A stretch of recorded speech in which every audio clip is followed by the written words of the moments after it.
Hello guys! Okay, this is Coach Mary. As I promised, today we're going to talk about for only 10 minutes, okay? So, ginawa ko siya sa TikTok para magandang filter natin, alright?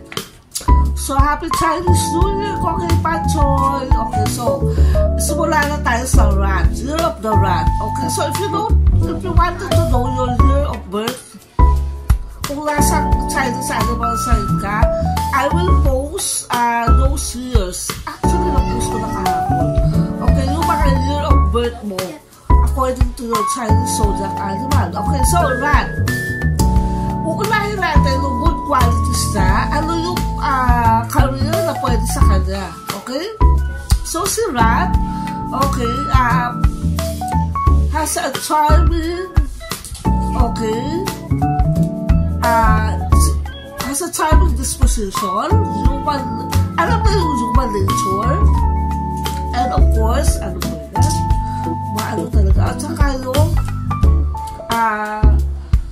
ano siya, marunong siya, extroverted siya. So the reason why, extrovert, alam mo yung human nature, at siya ay may charming disposition, that's why, malapit siya sa tao. So, yun yung pwedeng position sa'yo na, ano ba yung pwedeng position? Okay, so, because thrifty siya, okay, ito yung medyo pulipot na aside, okay, karamihan sa rat, they really save money for something, okay? Although, hindi mo sasabihin na sobrang gastos, iniisip nila yung gagastos nila bago sila maglaan ng budget. Okay, so ano ba yung mga job or careers para sa Year of the Rat? Okay, math,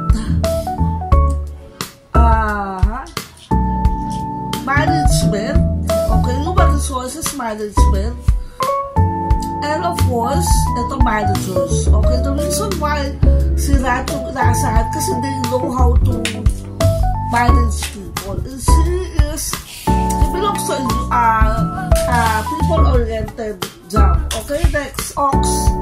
Dahil 10 minutes lang tayo mag-uusap natin. Ox is easygoing, faithful. Okay, so may determinado siya. And ito yung animal, Chinese animal na Chinese animal zodiac na hindi siya impulsive. Okay? Medyo magkakaproblema ka lang dito kasi medyo matigas ang ulo ng Ox. Okay, as I told you before, diba? Pag nag-decide sila, hindi mo na mabago yung decision nila. That's why they are very good. They are very good in social work management. And of course, yung tinatawag natin na observer or agent or espionage. Magaling siyang mag-observe. So, social work, management, hindi siya masyadong low maintenance siya. Hindi mo siya kailangan i-please. So, andyan na siya sa Santa Be, bigyan mo siya ng task na kaya na yung lahat. Alright? Let's go to sheep.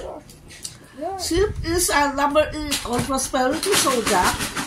Number 8 siya, diba? So, pagbibilangin mo, rat, ox, marami siya eh. So, dito, wait lang. Tiger muna tayo. After the ox, tiger. Okay, para hindi magulo. Tiger is assertive. Totoo naman, assertive talaga kami. Pag alam namin yung rights namin, we will remind you that. Pero hindi kami yung kagad. May paninindigan. Kumbaga, yun.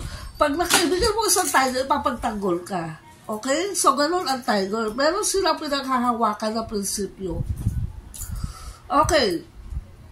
HR, consultant, pharmacist, agent, lawyer, managerial position,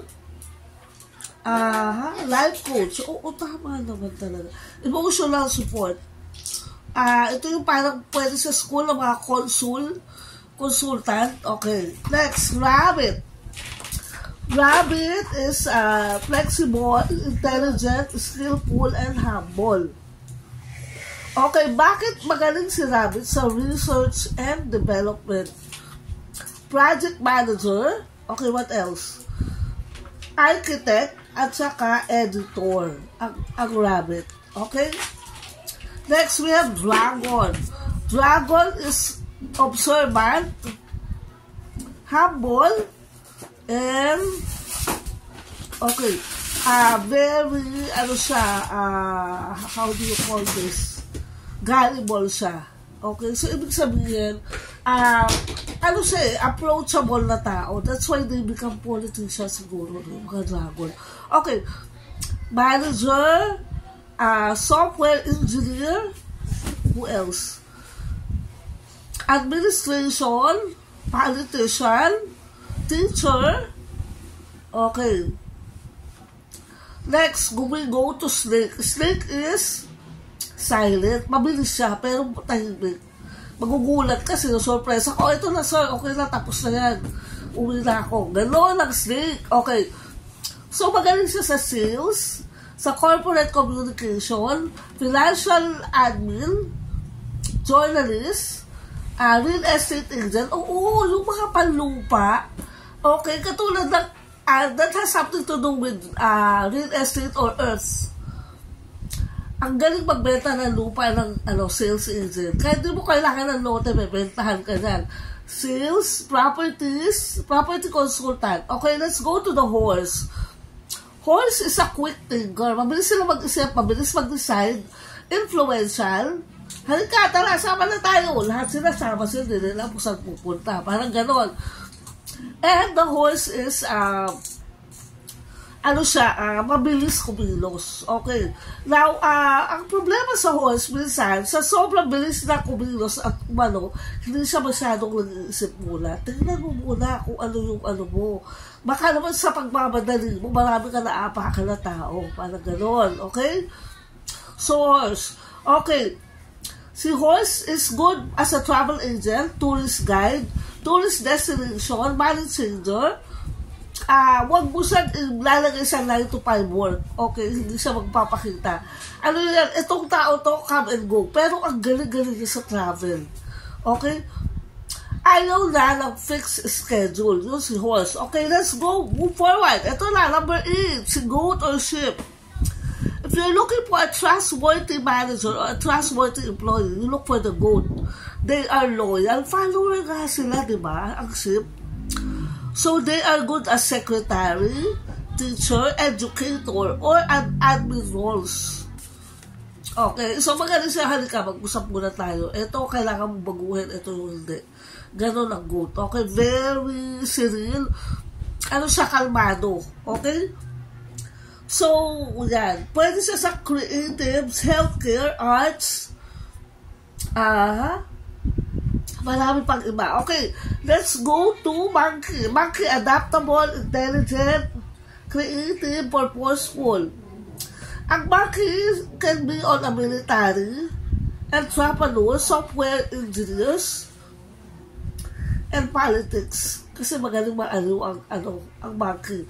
Pwede rin siya celebrity. Number 1 na celebrity ang monkey. Okay? Sinasabi nila, ang monkey is jack of all trades. Lahat madali lang aralin. Okay, let's go to rooster. Eloquence, communication, confident, and sociable. Ito si BBM. Okay, guys. Okay. Modesty, marketing, education, communication, expert, relationship, or public relation, and of course, a good implementer. Okay.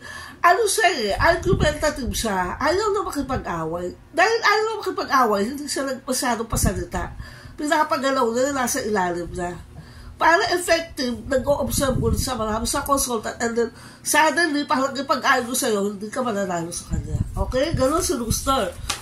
Okay, let's move forward. Dog. Okay, oh my God, I have 9 minutes na.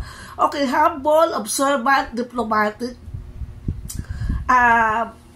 yung mga high pressure industry, okay, yung bilisan mo, kailangan tapusin na natin yan, ibigay mo na kay dog. Supervisor and quality control officer, okay na ba yan? O sigurado na ba to? Okay, ganon si dog. Okay, now let's go to pig. Pig is calm, purposeful, attentive, and diligent. Very attentive siya, magaling siyang reporter, magaling siya sa yung mga talk show host, magaling siya. Okay, so ito yung human resources, finance, insurance, entrepreneur, and of course, my God, sorry.